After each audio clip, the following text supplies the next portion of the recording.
ওর কাছে তো আমি চিরকৃতজ্ঞ। আমি এত ভুল করেছি, এত অপরাধ আমার ও ক্ষমা করে দিয়েছে।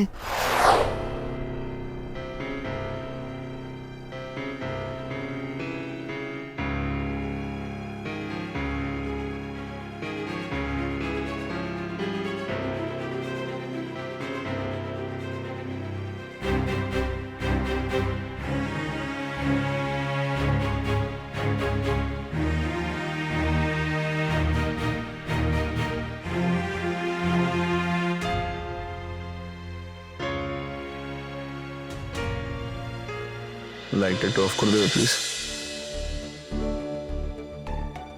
ঘুম পাচ্ছে আমার। আচ্ছা অনুভব, একটা কথা বলবো? বলো। বলছি, তুমি আজকে বললে না আমরা আবার নতুন করে সব শুরু করব, আমাদের মধ্যে সবকিছু স্বাভাবিক করার কথা তুমি বললে, সেগুলো তুমি মন থেকে বলেছো? মিথ্যে বলিনি। বিশ্বাস করা না করা তোমার ব্যাপার। না না অনুভব, তুমি এটা কি বলছো? আমি কেন তোমাকে অবিশ্বাস করব? আমি একেবারে তোমাকে অবিশ্বাস করছি না গো। জাস্ট তুমি এই কথাগুলো আগে কোনোদিনও বলনি তো।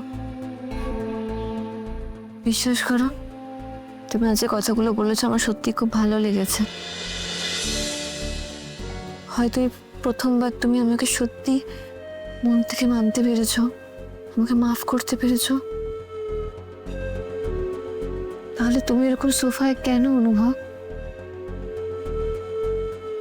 মানে সবকিছু যখন স্বাভাবিক আছে, তাই তুমি নিজের বিছানায় কেন শোবে না?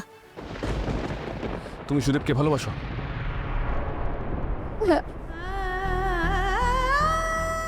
এই, আমার প্রতি তোমার কোনো ফিলিংস নেই? এমন কথা শোনো আমার পাপ। তুমি সুদেবের সঙ্গে জীবন কাটাতে যাও, তাই তো? হ্যাঁ হ্যাঁ হ্যাঁ। অনুভব শোবে না?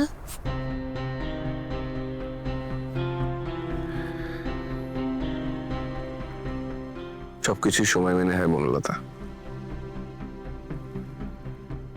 তাড়াহুড়ো করলে সবকিছু নষ্ট হয়ে যায়। আমার এতদিন এখানে শোয়ার অভ্যেস, আলাদা থাকার অভ্যেস, হ্যাবিট হয়ে গেছে। আমি জানি আমাকে অভ্যেসটা বদলাতে হবে।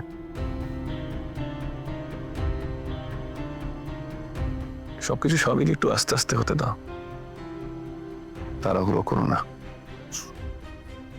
ফোর্স করো না। আমাকে একটু সময় দাও প্লিজ।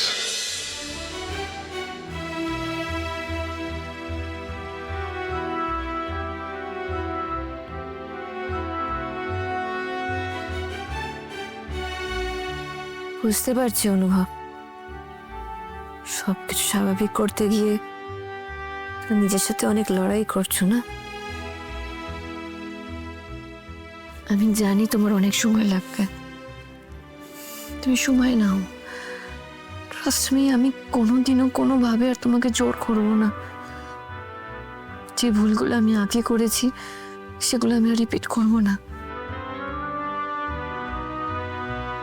আমি অপেক্ষা করবো তোমার জন্য অনুভব। এই সম্পর্কটা ঠিক করার দায় যতটা তোমার, ততটা আমারও। Thank you Banalata. এবার শুয়ে পড়ো। Good night.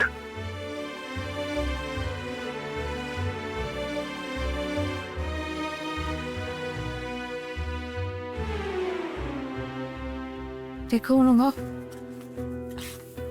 আমি তোমার যোগ্য হয়ে উঠবো, তুমি দেখো খালি। আসলে তুমি না, লাজুর কথা আমি ভাবি। ওর কাছে তো আমি চিরকৃতজ্ঞ। আমি এত ভুল করেছি, এত অপরাধ আমার ও ক্ষমা করে দিয়েছে। তবে তুমিও দেখো, আমি যদি জীবনে কোনো সুযোগ পাই না ওর উপকার করার, যদি ওর কোনোদিনও আমাকে লাগে, আমি ছুটতে চলে যাব। তাতে আমার পাপের প্রায়শ্চিত্ত হবে কিনা জানি না, হ্যাঁ, ওর জন্য আমার করা উচিত, তাতে হয়তো আমি নিজেকে ক্ষমা করতে পারবো। সত্যি জানো তো, আমার না কেমন জানি মনে হচ্ছে আমি স্বপ্ন দেখছি। তোমরা আমাকে একটা নতুন জন্ম দিয়েছো, তুমি লাচু, তোমরা আমাকে একটা নতুন জীবন দিয়েছো, আর এই জীবন আমি সবটুকু দিয়ে সুন্দর করে সাজাবো দেখতে। আমাদের দেখবে খুব সুন্দর সংসার হবে, খুব শান্তি থাকবে, সুখ থাকবে, হাসি মজা করে কাটাবো দেখবে। তুমি আমাকে দেখে ভাববে অনুরোধটা তো পাল্টে গেল কি করে। অনেক অন্ধকার পেরিয়েই আলোটা আমি খুঁজে পেয়েছি অনুভব, এটাকে আমি আমার গোটা জীবন দিয়ে ধরে রাখবো। শুধু তুমি আমার পাশে থেকো অনুভব। আমার আরেকটা কথাও মনে হয়, যদি আমাদের মধ্যে একজন আসতো, মানে অনুভব,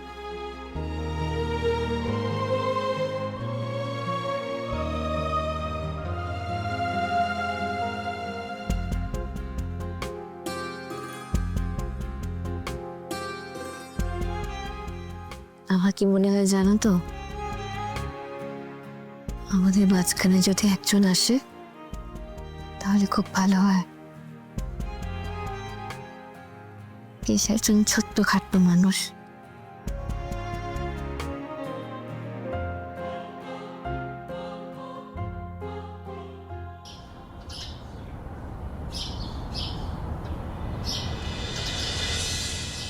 এই প্রবলেমটা কি তোর? সত্যি করে বল তো, লটারি ফটারি জিতেছিস নাকি? টাকার গরমে তো ধোয়া বেরোচ্ছে একেবারে। চুপ কর তো। টাকার গরম?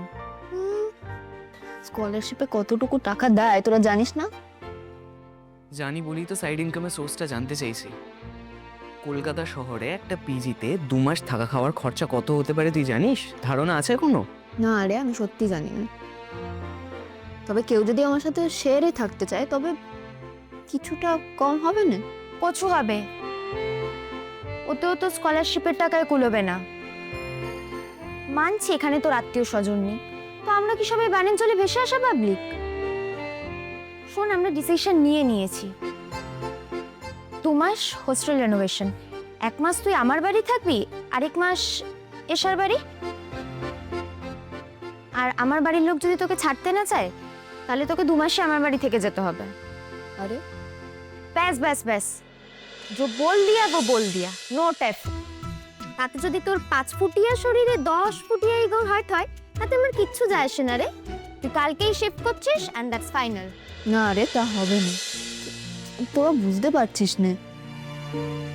আমি ভাবছি এত শর্ট পিরিয়ডে হস্টেল ছাড়তে বলা যায়? আর এতগুলো মেয়ে কোথায় যাবে? আর সবাই তো পেইং গেস্ট হিসাবে থাকতেও পারবে না।